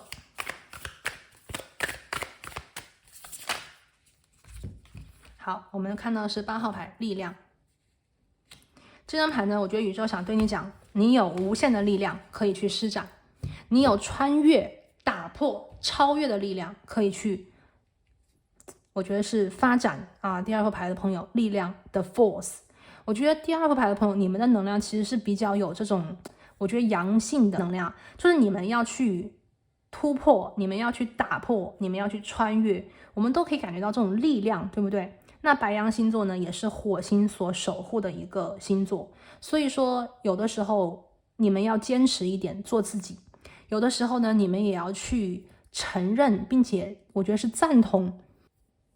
所以呢，我觉得第2副牌的朋友啊，你们一定要相信什么呢？相信自己有一双天使般的翅膀，你们要相信这个翅膀能够为你们展开，能够带给你们飞翔，能够带给你们力量。只有你自己相信，你才会敢于使用，只有你使用，你才知道原来你真的可以。所以我觉得第2副牌的朋友啊，你们一定要相信自己，勇敢的表达自己，你的显化将是你内心最真实的创造。那么这里呢，是我们第2副牌的朋友今天为大家连接关于你的优点、你的特别，然后呢，来自宇宙啊，对你接下来的一个自我成长的一个方向和指引。那么希望这个能量呢，能够帮助到你，也祝福所有第2副牌的朋友，祝你们接下来显化成功。那我们今天呢，就讲到这边，我们下期再见，拜拜。Hello， 大家好，欢迎选择到第3副牌的朋友。你们呢选的是这个琥珀，很漂亮。好，放这里。好的，那今天呢，我们要给大家连接的这个能量，其实是有关于你接下来的自我成长。这个主题呢，其实是之前有朋友留言哦，所以说今天想来特别的去连接这个能量。那在我们去连接接下来有关于你的自我成长之前呢，首先要来通过连接宇宙的能量啊，为大家找到当下呢，在宇宙的视角，你的优点还有特别分别是什么？那么接下来关于你的自我成长是继续提高，继续的去升级你当下的优点跟特别，还是说从宇宙的视角看到你接下来的一个自我成长是发展新的方向呢？好，那我们现在就来开始了。首先呢，这个第3副牌的朋友，我们来看一下今天你选的这个宝石吧，琥珀。OK。那琥珀呢，首先啊，它对应的是我们的太阳神经丛脉轮，还有我们的腹轮，尤其是对应我们的这个太阳神经丛脉轮，就是在我们的这个胃门这个地方。那琥珀呢是远古时期留下来的一个自然的一个产物，对吧？所以你拿着它的时候啊，其实你已经在跟我们的地球的能量直接的在做一个亲密的连接。我们都知道啊，在很早以前，或者是上一个时代吧，大家都知道这个地球它已经是孕育了，对吧？或者是说让新的生命体、新的生命力出生，然后呢去培育他们，让他们成长。所以这颗宝石它其实记录的就是大地母亲的这个周而复始的一个循环。那么当下啊，第3组牌的朋友，你拿着这个琥珀石，其实你第一个能量感应到的就是大地母亲她能够去孕育一代又一代的生命体。那么这个大地母亲它的自然元素就能够去孕育当下的你。我们拿的这个宝石其实验证的是什么？见证的是什么？是我们的历史。所以当前的第3组牌的朋友，我们看啊，琥珀石对应太阳神经丛脉轮，它讲的是内在的力量，它讲的是我们的自信心，我们的相信自我的一种自我的智慧。拿着这个琥珀，你就应该知道你可以做到，对吧？他们能做到，你也同样可以做到。大地母亲可以支持他们的成长，支持他们的提升，大地母亲就能够支持你去创造出你想要的东西，去帮助你提升或者是升级，或者是孕育你想去接下来去走的方向。好，那么这个呢是琥珀石送给第3组牌的朋友，这个能量非常的好。接下来呢，我们来看一下第3组牌的朋友，今天我们有一张特别的一个能量牌卡这个是我提前为你们抽到的，来看一下，当当33号牌 Merkaba。好，今天呢，我给大家用的这个牌卡其实是一个外星人啊，外星人的一个神谕卡。今天呢，我们的这个卡33号牌啊，是我们外星人神谕卡里面的第2组。这副牌里面呢有原型卡，就是我们所谓的外星人能量啊，本来就是去对应他们的原型。然后呢，我们又有连接卡 ，OK。那第3组牌的朋友啊，你们抽到的是连接卡。什么叫连接卡？什么叫性格卡？性格卡呢，就是我们所谓的性格原型，它已经去成型了，它已经在那里了。那么连接卡是我们去通过某一种元素，通过某一种方法啊，去刺激，或者是说去连接，或者是去通过某种方式去发展出我们所谓的这个性格。所以第3组牌的朋友啊，其实你们跟之前的一组牌卡非常相像啊，就是你们是连接卡，说明当下呢，你们的能量里，在你们当前啊，宇宙视角，你的优点跟特别吧，其实你在一个我们所谓的路上，就是你有一个性格原型，或者是你有一个特点、一个特长，它当下还在一个磨练的过程当中，可能你现在还需要更多的一些激发，或者是更多的一种方式吧，来把这个性格的原型真正的潜力给激发出来。好，那我们就去看一下啊，这个方法是什么呢？我们来看33号牌，这个是 Merkaba。那什么是 Merkaba？Merkaba 的意思啊，其实它的这个我看它的英文啊，就是说去驾驭。去驾驭。那么 Merkaba 其实它是一个神圣的几何学的图形，就是我们看到这个是什么呢？就是那个大家想一想那个三角形，然后呢，我们去想三角体，就是4面都是三角形。然后2个这种4面体，它们是相互叠加。你看，这有一个4面体啊，这边又是一个4面体，它们2个4面体呢连接在一起，然后呢以一个相反的方式去旋转，对吧？2个，它这边讲的是2个互锁的3D 4面体形成的一个光能磁场，然后反方向的是旋转。那么转速是多少呢？是光速。转速是光速所形成的这样子的一个神圣的几何图形。那么这个马卡巴究竟是什么？它的能量代表的是宇宙之光的战车。大家想啊，那个塔罗牌里面有一张战车 Chariot， 对吧？那么这个马卡巴是什么？是宇宙的之光啊！我们在讲宇宙之光的战车，也就是我们看宇宙的能量通过光，然后呢通过这个战车把这个能量传递过来，或者是说传导跟连接。那么它的这个我们所谓的它的这个 meaning， 它的意义是什么呢？就是把人从一个维度带到另外一个维度去。那么马卡巴这个能量啊，其实我们每个人都有据说是在这个犹太教里面说每个人都有这个马卡巴的这个神圣几何图形存在我们的海底轮里面，就是我们的这个肚子下面海底轮里面每个人都有。那么当马卡巴的能量激活，完全的被激活吧，应该这样讲，那么我们将会变成光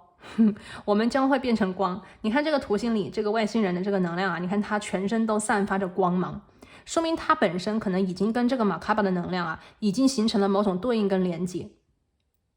马卡巴的光呢我觉得是往他的身上走，而他的身上也转速成了这个光，所以相当于这个人，你看他的能量在扬升，你看大家看这个图他的能量在扬升，他从一个维度进入到了另外一个维度。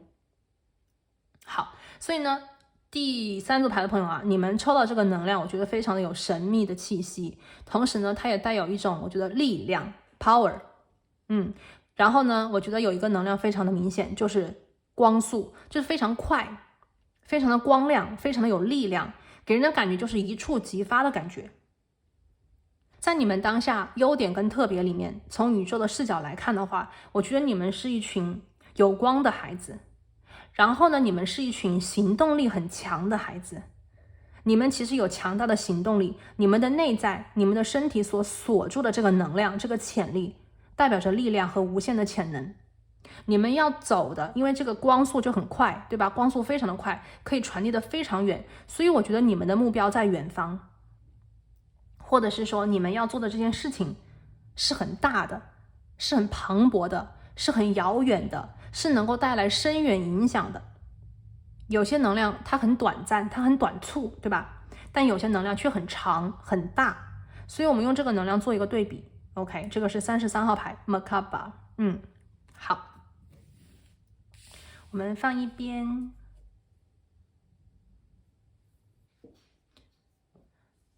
好，那我们接下来呢，来看一下具体的啊。我们看到这个所谓的今天的主牌，我们也看到这个连接卡里带来的和蕴藏的力量。我们现在呢，来连接一下具体的第三组牌的朋友。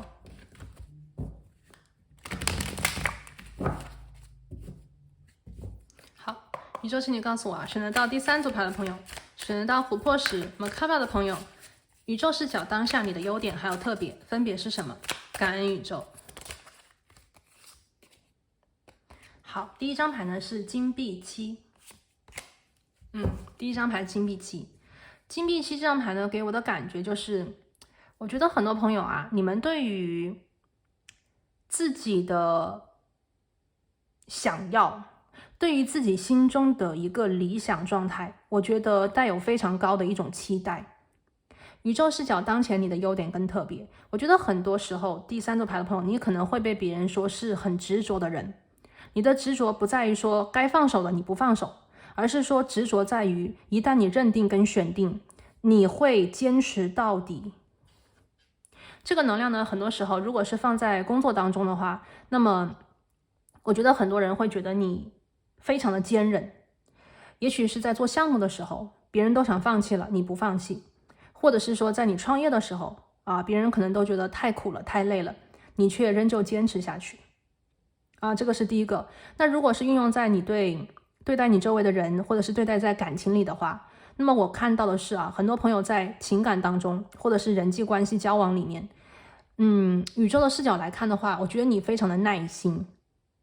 而且你一旦认定了，比方说认定了一个人，认定了一个方向，认定了一段感情，认定了一段友谊，你其实是蛮能坚持的。也许在你的心里可能会认为说，不是所有的事情都能够一直保持在一个极佳的或者是完美的状态。每个人可能都会有他的低点，每个人都会有犯错的时候。而你的这种包容心我看到了这棵树下面有一颗爱心，你的包容心，你对于一个人的喜欢，会形成一种强大的爱的力量，来包围着你自己，也包围着对方，包围着你们的关系。所以你是一个特别有滋养能力的人，你也是一个非常坚持的人。那么在你的生活里，一旦被你选定的能量体，或者是被你选定的一个对象，无论是工作、学习、健康、家庭、感情，那么他们都会在你的手里一点一点，一步一步，最后到达一个我们所谓的成长的状态。而且呢，我这边也看到很多朋友在这个能量里，我看到是时间越久吧，应该这样讲，时间越久吧，就越能够，我觉得是在别人的眼中看到你的闪光点。好，这个是第一个金币七。好，我们来看第二张牌，宇宙视角你的优点跟特别是什么？第二张牌是恋人牌。恋人牌呢，在于我觉得有很多能量在这边。我觉得第一个能量应该是表达你当下的一个优点跟特别。当然这个能量可能会针对一小部分朋友，就是说我看到就是说，如果是远距离的恋情的话，可能有一些朋友会比较的执着，或者是说你是属于那种可以接受异地恋的人这边可能比较具体一点但是我看到这个能量还是要跟大家讲，因为非常明显的是说，有些人可能非要那种大家能够每天见面，每天牵手，每天可以去一起做事情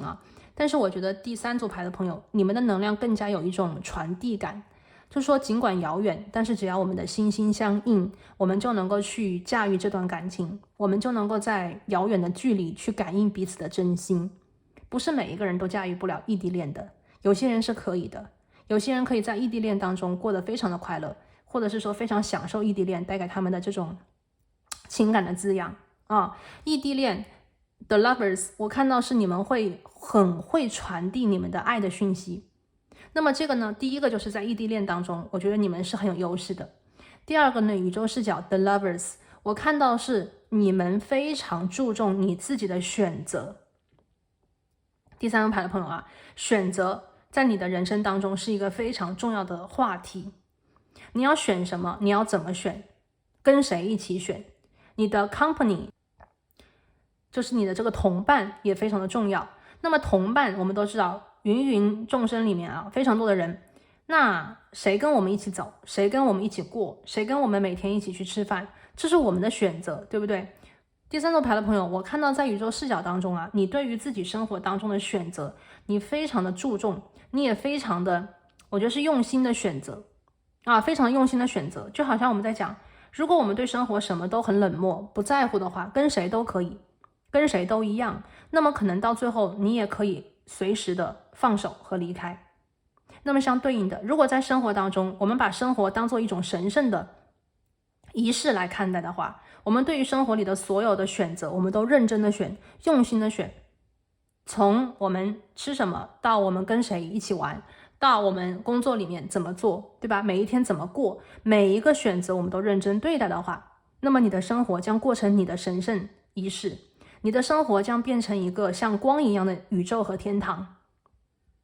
所以我觉得在第三副牌的朋友啊，你们的能量当中，我读到了很多快乐和愉悦，你的优点跟特别，也许在你的心里对于未来永远都抱有一种热烈的希望，以及所谓的彩虹般的光芒。什么意思呢？就有些人他过生活可能会有的时候比较的冷漠啊，比较的冷漠，对于未来没有什么样子的期待，也没有什么样子的希望。但是第三组牌的朋友，在你的能量当中，我读取到的是一股热情，一股内心的这种柔软，还有在你们的太阳神经丛脉轮里面展现出来的力量。对待生活，我觉得你们是认真的，金币七非常的认真，而且不会是说那种随随便便，所以你们才能坚持得住。那么在恋人牌这里，我看到是对于生活里面，你们是认真的对待，认真的去选，所以认真的做每一个决定。只有这样子的你，认真的对待生活的你，才能够把生活过得好，才能够把自己的目标一个一个一一的实现，才能够从我觉得一点一滴当中把你推向所谓的那个理想的状态里去。那么在马卡巴的这个能量里，更多的是一种能量体，你的一种信念，你的一种理念。但是呢，在金币七跟恋人牌里面，我读到的更多的是一种生活态度，一种信仰。对，好，我们继续来看啊，宇宙视角你当下的优点跟特别。今天我还抽到一张牌，就是这一个。这张牌啊，火山，我抽到的时候呢，有非常强烈的感应能量。这张牌呢，其实我读到的啊，我抽这个牌的时候，我读到的能量其实是有关于，我打个小小引号，它叫野心。但是这个野心呢，跟我们平常所理解的野心不同。这个野心是在讲什么呢？就是我觉得第三组牌的朋友，当下宇宙视角看到你的优点跟特别是，其实你是一个有大理想的人，但是呢，你又同时非常的心细。我们常常去讲一个贬义词啊，做一个能量对比啊，我们有的时候可能会讲一个人他眼高手低，心里想的特别的大，特别的好，做起事来就是完全不行。但是第三组牌的朋友，宇宙当下视角看到的你是一个有野心，对未来生活有希望的人，但是呢，你在每一天的生活，在细节当中又非常的小心跟谨慎，又非常的认真和严肃。这样子的一个你能够驾驭得了，我觉得是这种野心。那么这个野心可能代表的是什么呢？我觉得当下第三组牌的朋友，它可以是你生活里的每一个方面。宇宙当下的视角里看到你的优点是一个你有能力做一个很大很大的梦，你有能力去嫁一个很美好很美好的，你也可以去我们所谓的去理想一个 ideal 比较理想化的一个生活。无论这个理想化的生活对于别人来讲是多么的难以实现，但是对于你来讲它却切实可行。OK， 我们这边举几个例子啊，就比方讲，我举一个非常有趣的例子吧，我觉得这个例子很好啊，就是说，比方说有些人他理想是过上自由的生活。什么叫自由的生活？就每天起来都可以出去玩，每天起来都可以去看风景，都可以无忧无虑，既不用去考虑比方说工作，也不用去考虑家人，也不用去考虑所谓的责任。这种生活对于我们当今的一个比方说社会环境啊，或者是说经济环境啊，可能并不是一件容易的事情，至少不是每一个人都能做到。我们有各种各样的牵绊，对不对？但是第三组牌的朋友，如果你想做的话，我觉得你能做成。宇宙当下的视角是说，你对于自己想要过上的生活，或者是你自己生活里想要的选择，你是完全可以做到的。什么叫火山？是能量里面孕育了无限的力量，然后最后我们看到是那一瞬间的喷发。想要做成一个很自由的人，其实需要准备很多，比方说生活的技能，比方说去哪里玩什么，有的时候去哪里玩什么本身就需要很多的精力，你要去调查，你要去研究，你还有的时候要自己走一条别人没有走过的路，对不对？有的时候还要去想跟谁一起走，有没有人愿意陪着你玩，还是说你可以一个人玩。所以生活里面的每一个选择，其实它背后里的这个括号选项信息是很多的，或者是说这个条件要很多。看起来越是简单轻松的，其实背后里的条条框框以及要准备的东西就越加的繁琐。所以我觉得这个 volcano 出来以后啊，第一个听到能量就是这个野心。那么野心的第二点啊，除了野心之外，这个 volcano 我还听到的是毁灭。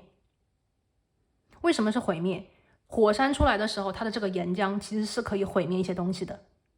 但是毁灭真的在我们的这个世界来看的话，真的有那么不好吗？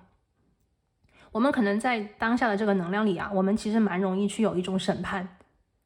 所有的能量我们喜欢去分好还是不好，或者是这个东西是有用还是没有用。但是呢，在我们地球之上啊，其实很多能量它都是两面性的。就如同我刚才讲的这个火山，它的毁灭的力量，我们可能大多数一听到毁灭都觉得哇，真的非常不好，这不是一个好词。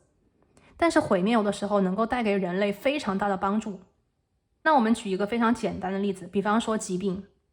OK， 比方说癌症啊，对吧？艾滋病啊，或者是说什么冠状病毒啊，对不对？那么这些所谓的病症，它带给人类非常多的不好的影响。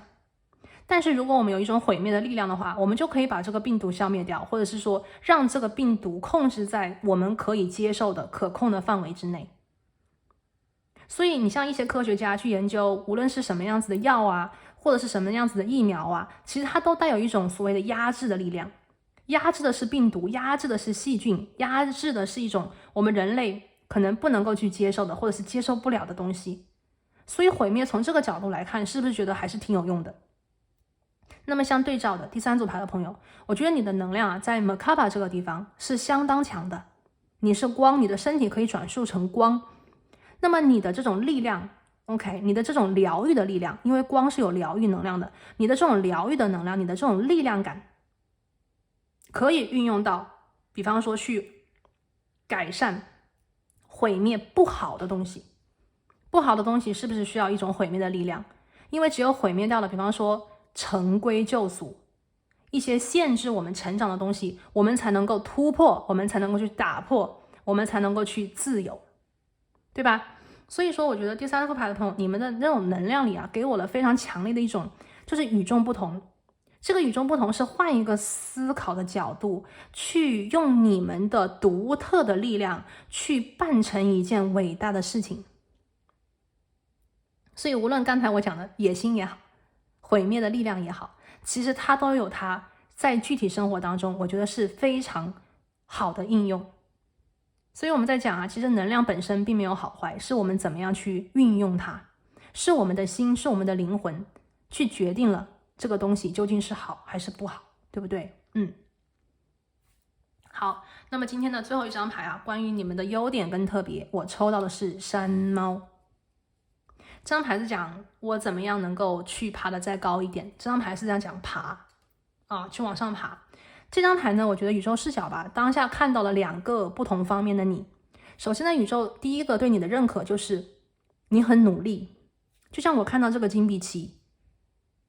你在生活当中一步一个脚印的在过，每天都在为自己的目标，为自己的理想在攀爬。所以是爬，这是一个山猫，而且你的爬，你的这个努力是非常有效果的，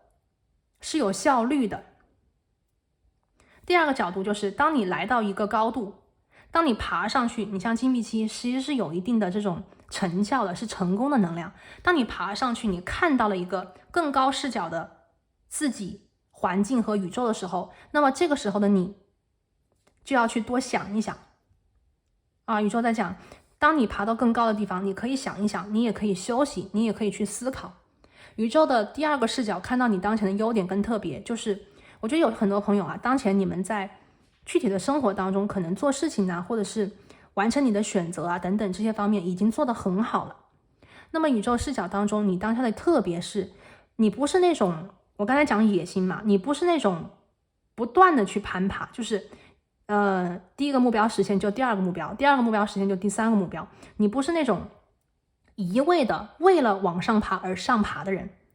宇宙的视角当中看到你的最大的优点是，你爬上去之后你会思考，你会思考这个地方你能够做点什么，你能够带给人们什么改变，或者是你能带给自己什么样子的更好的一种积极正向的变化，你能够带给你的朋友、你的团队什么样子的变化。你的心里不仅有自己，我觉得你的心里有一个高度。所以第三组牌的朋友，宇宙视角当下的你其实是一个非常厉害的人，我觉得你是宇宙的使者啊，这个战车，你看宇宙光之战车，你就是这个战车，你走过的地方，你经历的地方，将会带来改变，将会带来光的力量，光芒，对吧？光芒四射，你就是光本身，你照亮了自己，你也照亮了别人，这个是当下宇宙视角当中看到的你的优点，还有你的特别之处。好，那接下来呢，我们来看今天的第二个部分，关于你的接下来自我成长啊，关于你接下来的自我成长。那么我今天抽到的牌呢是医生，这张牌呢跟这个山猫的能量其实我觉得非常的有连结，因为在山猫的能量当中，这个能量不仅仅讲的是爬，它也讲的是爬到更高的地方以后你要做什么。我们当前看到这个山猫，它爬在这个高的地方，这个树杈之间，它什么都没有做，他在那里休息，或者是他在那里东张西望，寻找下一个目标，对不对？那宇宙当前说，你接下来的自我成长是疗愈自己。这张牌给我的感应非常的强，就是有一些无论是社会人士也好，是科学人员也好，或者是说服务人员、服务行业的人也好，很多时候就是我们在生活当中总是去帮别人。有一群人啊，就总是帮别人，总是去想着别人，或者是总是去想着他的这个更大一点，比方说他的社区这个地球啊，对吧？这个宇宙啊，这个政治环境啊，大家现在的思想啊，对吧？会关注很多很多的话题，甚至去疗愈、帮助很多的人。但是这种样子的人很容易忘记的就是自己。那么第三副牌的朋友啊，宇宙当前在告诉你，你接下来的自我成长就是疗愈自己。其实从宇宙视角来看的话，我觉得对于外界的世界，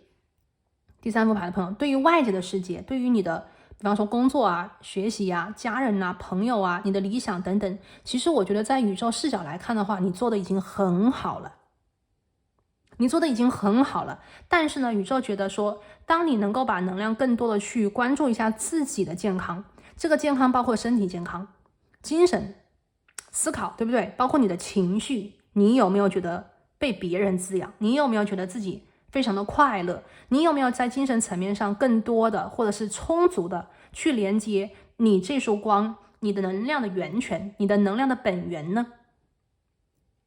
如果你可以的话，那么你将获得巨大的疗愈。在疗愈的过程本身，你将有新的体会，你将有新的领悟。这一个部分我觉得这一部分就是你接下来的这个成长的这个环节，将会是你在平静当中的一种自我领悟。有了一段的人生，我们可能很多的是向外追寻大家想一想，你毕业之后第一份工作，很多的时候我们去向外追寻，我们去看，我们去体会社会是怎么回事啊，这个社会里的基本规则是什么呀，人与人之间怎么相处啊等等。但是当你经历了一段时间之后，其实这个时间需要去向内追寻，向内追寻这个过程的开启，它其实是一个成熟过程的标杆。只有当一个非常成熟的人，或者是走入成熟期的人，才会明白和懂得，向内追寻才是真正的我们所谓的一种独立也好，或者是一种成长也好，或者是一种真正的领悟也好，它是人生的第二个阶段，或者可以讲一个更高的阶段。疗愈自己，其实我们是所有的时间段都需要去做的一个功课。所以当前第三副牌的朋友，宇宙的视角，你接下来的自我成长是有关于治愈自己、疗愈自己、关注自己。好，我们来看一下我们的另外一副牌里面，我们看看能不能找到更多的，或者是宇宙的补充讯息呢？好，请宇宙给我们指引。第3副牌的朋友啊，接下来的自我成长方向，请宇宙给我们指引，感恩。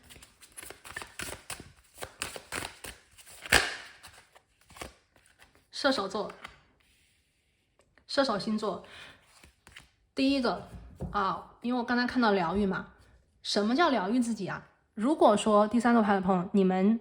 很疲惫，或者是你们工作一段时间，真的觉得自己身体需要去更多的关注，那么就一定要去做这件事情啊，去健身也好，看这个治疗师也好，按摩也好，或者是说去，无论是什么啊，你们自己去补自己的身体啊，对吧？都可以。那么我们今天看到是射手座，射手座里的能量有一个非常厉害的，就是精神疗愈。什么叫精神疗愈？怎么样精神疗愈？射手座的能量里带有非常强的智慧和哲学。那么我们去疗愈自己的时候，可能很多时候这种伤，或者是这种所谓的痛，它叫内伤，它叫心痛，它不是身体上的，对不对？那么我们去所谓的治疗这个内伤，治疗这个心痛，我们就需要用内在的力量去滋润它，滋润这个所谓的内伤或者是心痛，对吧？那么射手座他所探讨的，他所研究的，他所专注的是一种，你看山猫站在高处，用宇宙的视角，用一个更高维度的，比方说高我的这个视角去看待我们3D 世界里的俗事，或者是说去看待我们3D 平凡生活里的我们可能所面对的，比方说困难也好，挑战也好，对吧？等等，所有包括快乐也好，包括这个机遇也好，包括缘分也好，我们从一个更高的角度跟维度去看。那么看的时候，我们就会在这个内省或者是追寻自我的智慧的过程当中，你会发现，当你面对很快乐的事情，很奇迹的事情的时候，你也没有那么的兴奋。当你面对所谓的挑战的时候，或者是悲伤的时候，你也不会那么的痛苦。因为当你站在一个更高的哲学的思考来看的话，一切都是神性，打个引号啊，这一切都是一个所谓的，它带有一种意义。一件事情看起来表面的东西，无论是开心的、快乐的，还是悲伤的、难过的，它背后都有另外一层哲学的意义，来帮你从一种情绪的这种冲动的能量当中往上拔到一种更加理性的思考的带有哲学性的角度去看。就像我们刚才最先开始讲能量本身没有好坏，但是能量本身有两极性。就像这个火山，它爆发出来的时候可以毁天灭地，但是火山的这个岩浆，它的这个营养却能够滋养一片土地。还有一个能量也非常有意思，就是山火。平常我们看山火都觉得这个山火非常的不好，摧毁了森林，对吧？很多生命体都毁灭掉了在这个其中。但是山火本身有的时候正是草原所需要的燃烧。当山火过后以后这个草被烧完了以后，它的这种营养就会回到这个土里来滋养一片森林，然后呢让这个生命体和这个循环有机的体再一次的形成。所以生命本身它是永远在往复的，就像我们在讲这个四季包括我们的这个生老病死它都是有起始，有这个所谓的开端，然后有它的成长，最后它有它的灭迹。它这是一个循环，灭迹完了以后没有结束，是新生，是重生。所以当前我们看这个射手座能量，我觉得很多朋友接下来你要去走的这个自我成长，真的有关于你的精神，我觉得是内在的疗愈，有关于在精神世界和精神领域里去探讨、去探寻哲学智慧，又或者是去找到你自己人生的哲学和智慧，用一个更大、更高、更远的角度去看待你的世界，看待你的生活。那么在这边呢，也有一些具体的关于接下来的自我成长，可能有些朋友我觉得你们会远行。这个远行它既有所谓的具体的，比方说去到别的地方看看风景，去到别的地方感觉一下这个不同的人文环境或者是文化，对不对？又或者是精神上的一种全新的打开。可能以前你也不怎么关注哲学，或者是以前你也不怎么关注心理学，也不怎么关注比方说神秘学，那么接下来，当你去走自我疗愈的这个道路的时候，你就会顺其自然的去打开你可能之前生命里没有去接触的哲学、心理学、神秘学、玄学等等等等的一切，跟你有缘的，你想去探索的。这个是射手座。好，那么最后一张牌呢，我们来看一下啊，宇宙视角当中当下啊，对第三副牌的朋友有什么样子具体的一句话，或者是具体的一个信息，具体的一个指引，想对当下的你说呢？我们来听听看。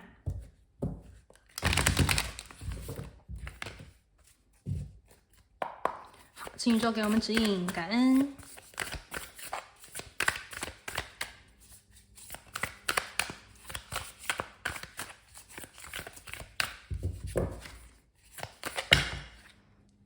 好，喂，你看，觉醒 ，OK， 宇宙当下对你说的话，有关于你接下来的自我成长，就是觉醒。觉醒啊，是个过程，觉醒是个动作，它是一个动词。